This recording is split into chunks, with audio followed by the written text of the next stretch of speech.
ಎಲ್ರಿಗೂ ನಮಸ್ಕಾರ. ಇನ್ಫೋಸ್ಟ್ರೀಮ್ ಯೂಟ್ಯೂಬ್ ಚಾನೆಲ್ಗೆ ಎಲ್ರಿಗೂ ಕೂಡ ಸ್ವಾಗತ. ಈ ವಿಡಿಯೋದಲ್ಲಿ ನಾವು ಚಿ ಸ್ಕ್ವೇರ್ ಡಿಸ್ಟ್ರಿಬ್ಯೂಷನ್ಸ್ ಮೇಲೆ ಇನ್ನೊಂದು ಪ್ರಾಬ್ಲಮ್ ಅನ್ನ ಡಿಸ್ಕಸ್ ಮಾಡ್ತಾ ಹೋಗೋಣ. ಸೊ ಕ್ವಶನ್ಗೆ ಹೋಗೋಕ್ಕಿಂತ ಮುಂಚೆ ಒಂದು ಸ್ವಲ್ಪ ವ್ಯಾಲ್ಯೂಗಳು ನಿಮಗೆ ಗೊತ್ತಿರಬೇಕು. ಮೇಜರ್ ಆಗಿ ಅವ್ರು ಕೇಳೋದು 5% ಲೆವೆಲ್ 5% ಸಿಗ್ನಿಫಿಕೆಂಟ್ ಲೆವೆಲ್ಗೆ ಅಂತ ಕೇಳ್ತಾ ಹೋಗ್ತಾರೆ, ಸರಿನಾ, ಚಿ ಸ್ಕ್ವೇರ್ ಡಿಸ್ಟ್ರಿಬ್ಯೂಷನ್ ಅಲ್ಲಿ. ಸೊ ಅವಾಗ ಚಿ ಸ್ಕ್ವೇರ್ ವ್ಯಾಲ್ಯೂಗಳು ಗೊತ್ತಿರಬೇಕು, standard values. So chi square value 0.05 ಅಂದ್ರೆ 5% ಅಲ್ವಾ ಅವ್ರು ಕೇಳಿರೋದು. ಅದನ್ನ ಫ್ರಾಕ್ಷನ್ಸ್ ಕನ್ವರ್ಟ್ ಮಾಡ್ಕೊಂಡ್ರೆ 5 ಡಿವೈಡೆಡ್ ಬೈ 100 ಅಲ್ವಾ. ಪರ್ಸೆಂಟ್ ಅನ್ನ ಫ್ರಾಕ್ಷನ್ಸ್ ಕನ್ವರ್ಟ್ ಮಾಡ್ಕೊಂಡ್ರೆ 5 ಡಿವೈಡೆಡ್ ಬೈ 100. ಸೊ 5/100 ಅಂದ್ರೆ 0.05. ಅದನ್ನ ಇಲ್ಲಿ ಬರ್ದಿರೋದು, ಸರಿನಾ, ಕನ್ಫ್ಯೂಷನ್ ಆಗಬಾರ್ದು.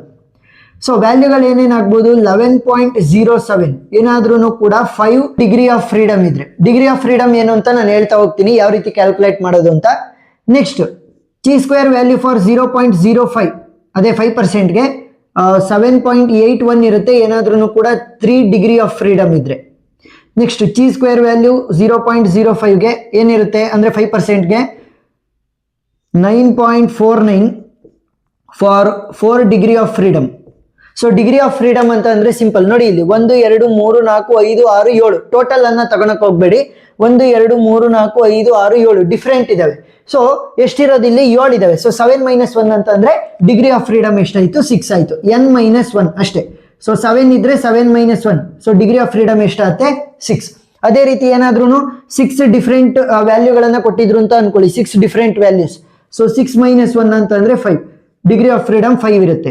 ಸೊ ಇಲ್ಲಿ ಈ ಒಂದು ಕ್ವಶನ್ ಪ್ರಕಾರ ಡಿಗ್ರಿ ಆಫ್ ಫ್ರೀಡಮ್ ಎಷ್ಟು, 1 2 3 4 5 6 7 ಡಿಫ್ರೆಂಟ್ ಕಂಡೀಷನ್ಸ್ಗೆ ವ್ಯಾಲ್ಯೂ ಅನ್ನ ಕೊಟ್ಟಿರೋದು, ಫ್ರೀಕ್ವೆನ್ಸಿ ವ್ಯಾಲ್ಯೂಗಳನ್ನ. ಸೊ ಏನಾಗಿರುತ್ತೆ 7 - 1 ಅಂದ್ರೆ ಡಿಗ್ರಿ ಆಫ್ ಫ್ರೀಡಮ್ 6 ಇರುತ್ತೆ. ಮೇಜರ್ ಆಗಿ ಈ ಮೂರೇ ನಿಮಗೆ ಕೇಳ್ತಾ ಹೋಗೋದು. ಏನಾದ್ರೂ ಬೇರೆ ಏನ ಕೇಳಿದ್ರೆ ಅವರು ಕೊಟ್ಟಿರ್ತಾರೆ ವ್ಯಾಲ್ಯೂನ. ನೋಡಿ ಇಲ್ಲಿ given that chi square value standard value ಕೊಟ್ಟಿದ್ದಾರೆ 12.59. ಯಾವ್ದಕ್ಕಿದು, ಇದು 6 ಡಿಗ್ರಿ ಆಫ್ ಫ್ರೀಡಮ್ಗೆ, ಸರಿನಾ. 6 ಏನಕ್ಕೆ, ಟೋಟಲ್ ನನಗೆ 7 ಡಿಫರೆಂಟ್ ವ್ಯಾಲ್ಯೂಸ್ ಇದ್ದಿದ್ದು, 7 - 1 is 6. ಸೊ 6 ಡಿಗ್ರಿ ಆಫ್ ಫ್ರೀಡಮ್ಗೆ 12.59 ಅಂತ ಅವರೇ ಕೊಟ್ಟಿದ್ದಾರೆ. ಸೊ ಸಾಲ್ವ್ ಮಾಡ್ತಾ ಹೋಗೋಣ, ಈಸಿಯಾಗಿ ಗೊತ್ತಾಗ್ತಾ ಹೋಗುತ್ತೆ ಸೊಲ್ಯೂಷನ್. ಸೊ ನಲ್ ಹೈಪೋಥಿಸಿಸ್ ಅನ್ನ ರೆಪ್ರೆಸೆಂಟ್ ಮಾಡಬೇಕು. ನಲ್ ಹೈಪೋಥಿಸಿಸ್ ಅನ್ನ ನಾನು H0 ಇಂದ ರೆಪ್ರೆಸೆಂಟ್ ಮಾಡ್ತೀನಿ. ಸೊ H0 ಏನ್ ಹೇಳುತ್ತೆ ಅಂತ ಅಂದ್ರೆ ನೋಡಿ, ಇಲ್ಲಿ ಏನಂತ ಹೇಳ್ತಾ ಇದ್ದಾರೆ, aircraft accident occur during the various days of the week whether the accident are uniformly distributed. So ಇದೇನ್ ಹೇಳುತ್ತೆ, ಯೂನಿಫಾರ್ಮ್ಲಿ ಡಿಸ್ಟ್ರಿಬ್ಯೂಟೆಡ್ ಅಂತ ಹೇಳುತ್ತೆ. Uniformly distributed. So accident uniform ಆಗಿ ಡಿಸ್ಟ್ರಿಬ್ಯೂಟ್ ಆಗಿದ್ದಾವೆ ಅಂತ ಹೇಳುತ್ತೆ. ಸೊ ಇದ್ರ ಉಲ್ಟಾ ಆಲ್ಟರ್ನೇಟಿವ್ ಹೈಪೋಥಿಸಿಸ್ ಇದನ್ನ ನಾನು H1 ಇಂದ ರೆಪ್ರೆಸೆಂಟ್ ಮಾಡ್ತೀನಿ. ನಲ್ ಹೈಪೋಥಿಸಿಸ್ ನ ಉಲ್ಟಾ ಹೇಳುತ್ತೆ ಇದು ಅಂತ ಅಂದ್ರೆ ನಾಟ್ ಯೂನಿಫಾರ್ಮ್ಲಿ ಡಿಸ್ಟ್ರಿಬ್ಯೂಟೆಡ್, ಸರಿನಾ.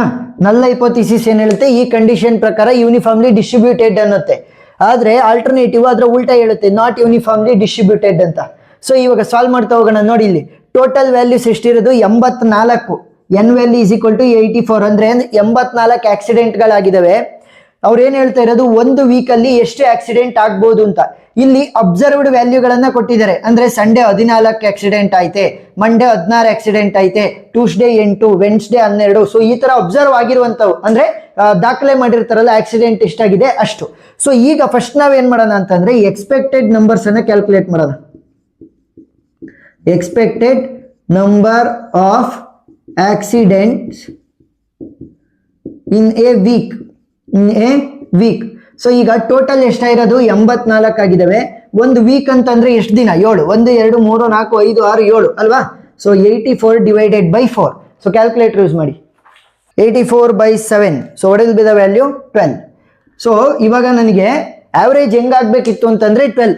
ಸಂಡೇ ಕೂಡ 12 ಆಗ್ಬೇಕಿತ್ತು, ಮಂಡೇ ಕೂಡ 12, ಟ್ಯೂಸ್ಡೇ ಕೂಡ 12, ವೆನ್ಸ್ಡೇ ಕೂಡ 12, ಥರ್ಸ್ಡೇ ಕೂಡ 12, ಫ್ರೈಡೇ ಕೂಡ 12, ಸ್ಯಾಟರ್ಡೇ ಕೂಡ 12 ಎಕ್ಸ್ಪೆಕ್ಟ್ ಮಾಡ್ತಾ ಇರೋದು. ಅಂತ ಅಂದ್ರೆ ಈಗ 84 ಆಕ್ಸಿಡೆಂಟ್ ಆಗಿದಾವಲ್ಲ, ಒಂದು ಆವರೇಜ್ ಅನ್ನ ತಕೊಂಡಿದೀವಿ. ಅಂದ್ರೆ ಒಂದು ದಿನಕ್ಕೆ 12 ಆಕ್ಸಿಡೆಂಟ್ ಆದಂಗೆ ಅಂತ.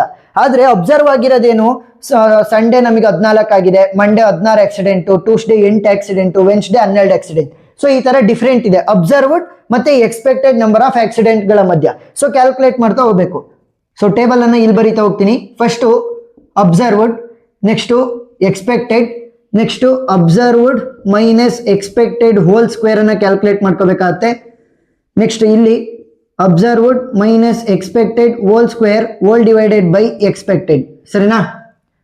ಈ ತರ ಕ್ಯಾಲ್ಕುಲೇಟ್ ಮಾಡಬೇಕು. First observed, next expected, observed minus expected whole square, observed minus expected whole square already ಇರುತ್ತೆ, ಸೊ ಅದನ್ನ ಈ ಎಕ್ಸ್ಪೆಕ್ಟೆಡ್ ಇಂದ ಡಿವೈಡ್ ಮಾಡಬೇಕು. ಅಬ್ಸರ್ವ್ಡ್ ಏನೇನಿದೆ 14, 16, 8, 12, 11, 9, 14 ಅಷ್ಟನ್ನು ಕೂಡ ಸೇಮ್ ಸೀರೀಸ್ ಅಲ್ಲಿ ಬರೀರಿ. 14, ನೆಕ್ಸ್ಟ್ 16, 8, 12, 11, 9, 14 ಡೇಸ್ ಏನು ಬರೆಯುವಂತ ಅವಶ್ಯಕತೆ ಇಲ್ಲ. ನೆಕ್ಸ್ಟ್ ಇ ಐ ಅಂತ ಅಂದ್ರೆ ಎಕ್ಸ್ಪೆಕ್ಟೆಡ್ ಏನು, ಪ್ರತಿದಿನನೂ ಕೂಡ ಆನ್ ಎನ್ ಆವರೇಜ್ 12 ಆಗ್ಬಹುದು ಅಂತ. ಸೊ 12, 12, 12, 12, 12, 12, 12. ಸೊ ನೀವು ಟೇಬಲ್ ಫಾರ್ಮೆಟ್ ಅಲ್ಲಿ ನೀವು ಟೇಬಲ್ ಅನ್ನ ಹಾಕೊಂತ ಹೋಗಿ. Next O I minus E I, O I ಇಲ್ಲಿದೆ, ಇ ಐ ಇಲ್ಲಿದೆ, ಸೊ ಮೈನಸ್ ಮಾಡಿ. 14 ಮೈನಸ್ 2 ಹೋಲ್ ಸ್ಕ್ವೇರ್ ಆಗ್ಬೇಕು. 14 ಮೈನಸ್ 12 ಅಂತಂದ್ರೆ 2 ಸ್ಕ್ವೇರ್ ಆಗುತ್ತೆ. 16 ಮೈನಸ್ 12 ಅಂತಂದ್ರೆ 4 ಸ್ಕ್ವೇರ್ ಆಗುತ್ತೆ. 8 ಮೈನಸ್ 12 ಅಂತಂದ್ರೆ ಎಷ್ಟಾಯ್ತು, ಮೈನಸ್ 4 ಹೋಲ್ ಸ್ಕ್ವೇರ್ ಆಯ್ತು. 12 ಮೈನಸ್ 12 ಅಂತಂದ್ರೆ 0 ಸ್ಕ್ವೇರು. 11 ಮೈನಸ್ 12 ಅಂತಂದ್ರೆ ಮೈನಸ್ 1 ಸ್ಕ್ವೇರು. ನೆಕ್ಸ್ಟ್ 9 ಮೈನಸ್ 12 ಅಂತಂದ್ರೆ ಎಷ್ಟಾಯ್ತು, ಮೈನಸ್ 3 ಹೋಲ್ ಸ್ಕ್ವೇರ್ ಆಗುತ್ತೆ. 14 ಮೈನಸ್ 2 ಅಂತಂದ್ರೆ 2 ಸ್ಕ್ವೇರ್, ಸರಿನಾ? ಈ ತರ ಕ್ಯಾಲ್ಕುಲೇಟ್ ಮಾಡಬೇಕು. ಸೊ 2 ಸ್ಕ್ವೇರ್ ವ್ಯಾಲ್ಯೂ ಏನಾಗುತ್ತೆ 4, 4 square value 16, 4 square value 16, minus ಇದ್ರೂ ಕೂಡ ಏನಾಗಲ್ಲ, ಮೈನಸ್ ಇಂಟು ಮೈನಸ್ ಪ್ಲಸ್ ಆಗುತ್ತೆ. 0 ಸ್ಕ್ವೇರ್ ಅಂದ್ರೆ 0, 1 ಸ್ಕ್ವೇರ್ ಅಂದ್ರೆ 1, 3 ಸ್ಕ್ವೇರ್ ಅಂದ್ರೆ 9, 2 ಸ್ಕ್ವೇರ್ ಅಂತ ಅಂದ್ರೆ 4. ಈಗ ನನಗೆ ಓ ಐ ಮೈನಸ್ ಇ ಐ ಇದು ಸ್ಕ್ವೇರ್ ವ್ಯಾಲ್ಯೂ ಗೊತ್ತಿದೆ, ಅದನ್ನ ನಾನು ಇ ಐ ಇಂದ ಡಿವೈಡ್ ಮಾಡ್ಬೇಕು. ಅಂದ್ರೆ 4 divided by 12, 16 by 12, 16 by 12, next 0 by 12, next 1 by 12, 9 by 12, 4 by 12 ಆ ತರ. ಸೊ ವ್ಯಾಲ್ಯೂ ಏನಾಗುತ್ತೆ ನೋಡೋಣ. ಸೊ 4 ಡಿವೈಡೆಡ್ ಬೈ 12 ಏನಾಗುತ್ತೆ, 4 ಡಿವೈಡೆಡ್ ಬೈ 12 ವ್ಯಾಲ್ಯೂ 0.3333 ಅಂತ ಬರುತ್ತೆ. ಸೊ 0.34 ಅಂತ ಬರ್ಕೊಳ್ಳೋಣ. 16 by 12, 16 divided by 12, so value ಎಷ್ಟು ಬರುತ್ತೆ, 1.333 ಅಂತ ಬರುತ್ತೆ. 1.34 ಅಂತ ತಗೊಳ್ಳೋಣ. ನೆಕ್ಸ್ಟ್ 16 ಬೈ 12 ಅಂತಂದ್ರೆ ಸೇಮ್ 1.34 ಬರುತ್ತೆ. 0 divided by anything will be 0. 1 divided by 12, so 1 by 12 ಅಂತಂದ್ರೆ ವ್ಯಾಲ್ಯೂ ವಿಲ್ ಬಿ 0.083333 ಅಂತ ಬರುತ್ತೆ. 4 ಅಂತ ಬರ್ಕೊಳ್ಳೋಣ. ನೆಕ್ಸ್ಟ್ 9 ಡಿವೈಡೆಡ್ ಬೈ 12 ವ್ಯಾಲ್ಯೂ ಎಷ್ಟಾಗುತ್ತೆ, 0.75 ಆಗುತ್ತೆ. Next 4 divided by 12, 4 by 12 value is 0.3333 ಅಂತ ಬರುತ್ತೆ. ಸೊ 0.34. ಸೊ ನೆಕ್ಸ್ಟ್ ಏನ್ ಮಾಡಬೇಕು ಅಂತಂದ್ರೆ ಚಿ ಸ್ಕ್ವೇರ್ ವ್ಯಾಲ್ಯೂನ ಕಂಡು ಹಿಡಿಬೇಕು. So chi square value will be equal to summation of O I minus E I whole square whole divided by E I. ನೋಡಿ ಇಲ್ಲಿ O I minus E I whole square divided by E I already ನನಗೆ ಗೊತ್ತಿದ್ದಾವೆ values. Summation ಅಂತಂದ್ರೆ ಏನು, ಇವಷ್ಟನ್ನು ಕೂಡ ನಾನು add ಮಾಡಬೇಕು. ಅಂದ್ರೆ 0.34 plus 1.34 plus 1.34 plus 0 plus 0.084 plus 0.75 plus 0.34. So value ಎಷ್ಟು ಬರುತ್ತೆ ನನಗೆ, ವ್ಯಾಲ್ಯೂ ಈಸ್ 4.194 ಅಂತ ಬಂತು. ಈಗ ಅವ್ರು ಏನ್ ಹೇಳ್ತಾ ಇರೋದು ಅಂತಂದ್ರೆ ಚಿ ಸ್ಕ್ವೇರ್ ವ್ಯಾಲ್ಯೂ ಕೊಟ್ಟಿದ್ದಾರೆ, ದಟ್ ಇಸ್ 12.59. ಸೊ ಇದೊಂಥರ ಸ್ಟ್ಯಾಂಡರ್ಡ್ ಇದ್ದಂಗೆ. ಸೊ ನಾವೇನ್ ಮಾಡಬೇಕು, ಚಿ ಸ್ಕ್ವೇರ್ ವ್ಯಾಲ್ಯೂ ನನಗೆ ಏನ್ ಜನರೇಟ್ ಆಗಿದೆಯಲ್ಲ 4.194 ಅನ್ನ, ಅದನ್ನ ನಾವೀಗ ಸ್ಟ್ಯಾಂಡರ್ಡ್ ವ್ಯಾಲ್ಯೂ ಜೊತೆ ಕಂಪೇರ್ ಮಾಡಬೇಕು 12.59 ಜೊತೆ.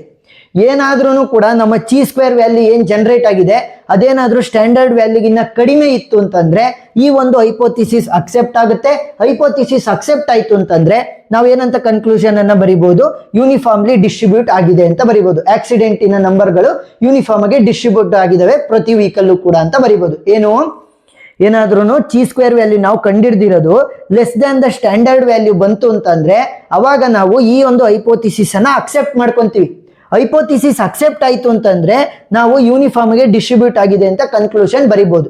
ಇಲ್ಲ ಅಂತಂದ್ರೆ ಉಲ್ಟಾ, ಏನಾದ್ರೂ ಚಿ ಸ್ಕ್ವೇರ್ ವ್ಯಾಲ್ಯೂ ನಮಗೆ ಜನರೇಟ್ ಆಗಿರೋದು greater than the standard value ಆಗಿದ್ರೆ ಅದನ್ನ ರಿಜೆಕ್ಟ್ ಮಾಡ್ತೀವಿ ಆ ಒಂದು ಹೈಪೋಥಿಸಿಸ್ ಅನ್ನ. ಹೈಪೋಥಿಸಿಸ್ ರಿಜೆಕ್ಟ್ ಆದ್ರೆ ನೋಡಿ ನಾಟ್ ಯೂನಿಫಾರ್ಮ್ಲಿ ಡಿಸ್ಟ್ರಿಬ್ಯೂಟೆಡ್ ಅನ್ನ ಬರೀತಾ ಹೋಗೋದು ಅಷ್ಟೇ, ಸರಿನಾ? ಎಸ್. ಸೊ ಇಲ್ಲಿ ನೀವು ನೋಡಿದ್ರೆ 4.194 ಈಸ್ ಲೆಸ್ ದೆನ್ 12.59 ಅಂದ್ರೆ chi square value is less than the standard. So ಇವಾಗ ಏನಂತ ಬರಿಬಹುದು, since chi square value is less than 12.59, the hypothesis is accepted. The hypothesis is accepted at 5% level of significance. 5% level of significance. ಸರಿನಾ? ಅವ್ರು 5% level of significance ಅಲ್ಲೇ ಕೇಳೋದು ಚಿ square. ಇಲ್ಲಿ 0.05 ಅಂತ ಬರ್ದಿದ್ದಾರೆ ಅಂತಂದ್ರೆ ಡೈರೆಕ್ಟ್ ಆಗಿ ಬರ್ದ್ಬಿಡಿ 5% ಲೆವೆಲ್ ಆಫ್ ಸಿಗ್ನಿಫಿಕೆನ್ಸ್ ಅಂತ. ಸೊ ಇದರಿಂದ ನಾವು ಕನ್ಕ್ಲೂಷನ್ ಏನಂತ ಬರಿಬಹುದು, ದಸ್ ಏನಂತ ಬರಿಬಹುದು, the accident are uniformly distributed over the week ಅಂತ ಬರಿಬಹುದು. Thus the accidents are uniformly distributed ಸರಿನಾ, distributed over the week at 5% level of significance. ಸರಿನಾ, 5% ಲೆವೆಲ್ ಆಫ್ ಸಿಗ್ನಿಫಿಕೆನ್ಸ್. ಸೊ ಈ ತರ ನೀವು ಒನ್ ವರ್ಡ್ಸ್ ಅಲ್ಲಿ ಬರೀಬಹುದು. ಏನಾದರೂ chi square value less than the standard value ಆಗಿದ್ರೆ ಅವಾಗ ಮಾತ್ರ ಹೈಪೋಥಿಸಿಸ್ ಅಕ್ಸೆಪ್ಟ್ ಆಗಿ ನಾವೇನ್ ಮಾಡ್ತೀವಿ, ಯೂನಿಫಾರ್ಮ್ಲಿ ಡಿಸ್ಟ್ರಿಬ್ಯೂಟೆಡ್ ಅಂತ ಬರಿತೀವಿ. ಏನಾದ್ರೂ ಕೂಡ ಹೊಸದಾಗಿ ಜನರೇಟ್ ಆಗಿರುವಂತ chi square value is greater than the standard value ಆಗಿದೆ ಅಂತಂದ್ರೆ ಉಲ್ಟಾ ನಾಟ್ ಯೂನಿಫಾರ್ಮ್ಲಿ ಡಿಸ್ಟ್ರಿಬ್ಯೂಟೆಡ್ ಅಂತ ಬರೆದ್ರೆ ಪ್ರಾಬ್ಲಮ್ ಸಾಲ್ವ್ ಆಗುತ್ತೆ. ಸ್ಕ್ರೀನ್ ಶಾಟ್ ತಗೊಂಡ್ರಿ, ನಾನು ಸೈಡ್ಗೆ ಹೋಗ್ತೀನಿ, ಒಂದ್ 2-3 ಪ್ರಾಬ್ಲಮ್ ಅನ್ನ ಸಾಲ್ವ್ ಮಾಡ್ತಾ ಹೋಗಿ, ನಿಮಗೆ ಕ್ಲಿಯರ್ ಆಗ್ತಾ ಹೋಗುತ್ತೆ concept. Extra problems video links description ಅಲ್ಲಿ ಕೊಟ್ಟಿರ್ತೀನಿ, ನೀವು ನೋಡ್ಬೋದು. So thank you for watching.